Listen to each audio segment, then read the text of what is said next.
કાવ્ય 10 સ્વાધ્યાય. કાવ્ય 10 આપણે સમજી લીધું છે. હવે આજે આપણે એનું સ્વાધ્યાય જોઈ લઈએ. તો સૌથી પહેલા છે એક દો वाक्य में उत्तर दीजिए. तो पहलो प्रश्न है, भारत को प्रकृति का लीला स्थल क्यों कहा गया है?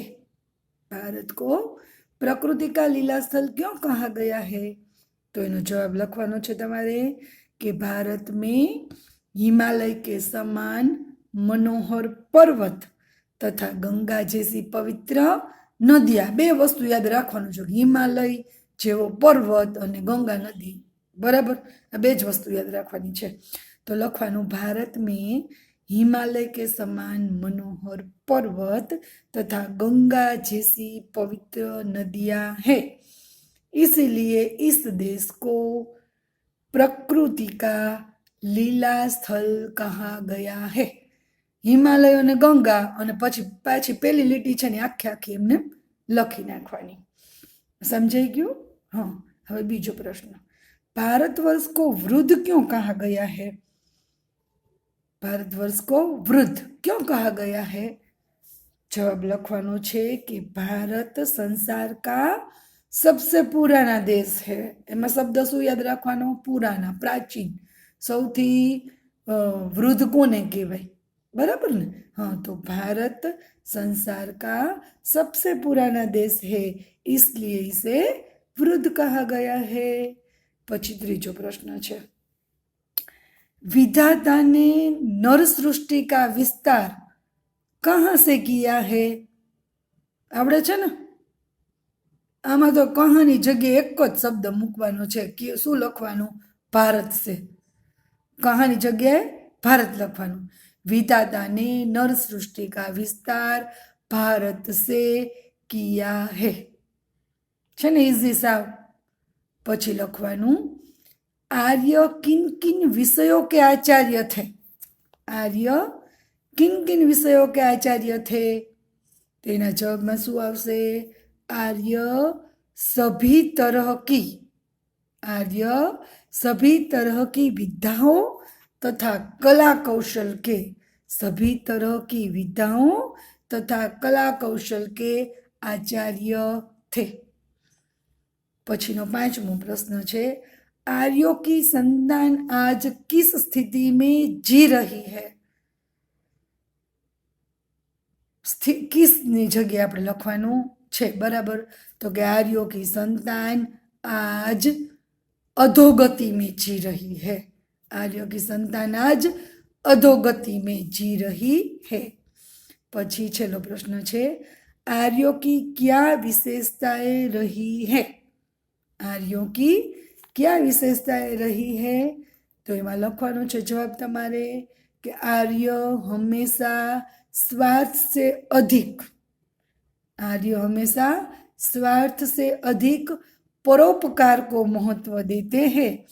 वे मोह से दूर रहते हैं और निष्क्रिय रहना पसंद करते हैं. बराबर. आमां एक 3 शब्द छे, ए जुदी जुदी 3 લીટી 3 शब्द याद राखो એટલે 3 લીટીમાં એનો જવાબ થઈ જાય. કારણ કે આપણને ખાલી એક વાક્ય નથી કીધું. શું કીધું છે? એક દો વાક્ય में उत्तर. फरीवार जवाब बोलूँ छूँ, आर्य हमेशा स्वार्थ से अधिक परोपकार को महत्व देते हैं, वे मोह से दूर रहते हैं और निष्क्रिय रहना पसंद करते हैं. त्यार पछी 5-6 वाक्यना उत्तर छे, एनो फोटो पाડીને મોકલીશ એટલે તમે લખી લેજો. ત્યાર પછી તો કે નીચે વિકલ્પો આપેલા છે. યોગ્ય વિકલ્પ દ્વારા रिक्त स्थानों की पूर्ति कीजिए. તમને આવડી જાય એવું જ છે. જુઓ, તમે જરાક જોશો ને વ્યવસ્થિત રીતે એટલે આવડી જશે. ભારત को ખાલી જગ્યા कहा गया है. શું કીધું છે? ભારતને કયો જોઈ? ઋષિભૂમિ. શું આવશે જવાબ? ઋષિભૂમિ. પછી વૃદ્ધ ભારત વર્ષ ही संसार का શું છે? તિલક, આભૂષણ કે સિરમોર? શું આવે? સિરમોર. શું આવશે જવાબમાં? સિરમોર. પછી વિધિને ખાલી જગ્યા કા વિસ્તાર, विधि ने खाली जग्या का विस्तार यहीं से किया है. एना 3 विकल्पों आपेला है, नर सृष्टि, जीव सृष्टि के पशु सृष्टि. शुं आवशे? કાવ્ય વ્યવસ્થિત વાંચી લ્યો ને તોય જવાબ આવડી જાય એવું છે. નર સૃષ્ટિ. પછી ભારત કે નિવાસી ખાલી જગ્યા હે, મંગોલ, આર્ય કે શક, કયો જોઈ તમે શું આવશે? આર્ય. પછી આર્યો કી સંતાન કી, આ જ હમણાં જ છેલ્લા પ્રશ્નમાં આવ્યું. શું થઈ ગયું છે? ઉન્નતિ, અવગતિ કે અધોગતિ? જવાબમાં શું આવશે? અધોગતિ. બરાબર. પછી વિકલ્પ ઓલા જોડકું આપ્યું છે, તો વૃદ્ધ ભારત વર્ષી સંસાર કા, કેની સામે આવશે?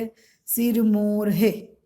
વિદ્યા કલા કૌશલ કે, વિદ્યા કલા કૌશલ કે, એમાં શું આવશે? પ્રથમ આચાર્ય આર્ય હે. શું આવશે? પ્રથમ આચાर्य आर्य है. પછી संपूर्ण देशों से अधिक भारत का उत्कर्ष है. भगवान की भवभूति का प्रथम भंडार है. भारत जैसा पुरातन देश दुनिया में कोई दूसरा नहीं है. भारत के निवासी आर्य है. बराबर. તો આ એનું જોડકું થયું. હવે શું છે તો કે વિરોધી શબ્દો આપેલા છે. બરાબર. અધોગતિ છે, એનો વિરોધી શું આવશે? ઉર્ધ્વગતિ. અધોગતિનું ઉર્ધ્વગતિ. પછી વૃદ્ધનું યુવા. પછી પુરાતન આપેલું છે. પુરાતન એટલે જૂનું. બરાબર ને? તો પુરાતનનું શું આવશે? નૂતન. પછી પ્રથમ, પ્રથમનું શું આવશે? અંતિમ. પછી વિસ્તાર, વિસ્તારનું શું આવશે? સંકુચન, સંકુચન. પછી પુણ્યભૂમિનું પાપભૂમિ. ઉત્કર્ષનું, ઉત્કર્ષનું શું આવશે? અપકર્ષ, અપકર્ષ. પછી ઉચ્ચ આપેલું છે, ઉચ્ચ, ઉચ્ચ એટલે ઊંચું. બરાબર. ઉચ્ચ એનું આવશે નિમ્ન. શું આવશે? નિમ્ન. પછી પર્યાયવાચી શબ્દો આપેલા છે. હિમાલય, તો એનું શું આવશે? હિમગીરી. ગંગા, તો ભાગીરથી. ગિરી, તો પર્વત. ભૂમિ, ભૂમિનું શું આવશે? ધરા. વિશ્વ, વિશ્વનું શું આવશે? સંસાર. અને મદિરા, મદિરાનું શું આવશે? શરાબ. તો આ બધું તમારે બાકી નોટમાં એકવાર, રફ નોટમાં 2 વાર લખી નાખવાનું છે. અને 10 પાઠ સુધી દરેકની નોટમાં લખાઈ જવું જોઈએ. વચ્ચે એક પાઠ 8મો છે એ આપણે કરાવ્યો નથી અને એ પાઠ કેન્સલ થયો છે. બરાબર. તો આટલું છે એ બધુંય તમારે તમારી પાકી નોટની અંદર લખી નાખવાનું છે. બરાબર. તો લખી નાખજો. પ્રશ્ન જવાબ લખતી વખતે પેજ નંબર 42 અને 43 ખુલ્લું રાખજો અને પછી તમે લખજો. આટલું લેસન કરી અને મને મોકલજો.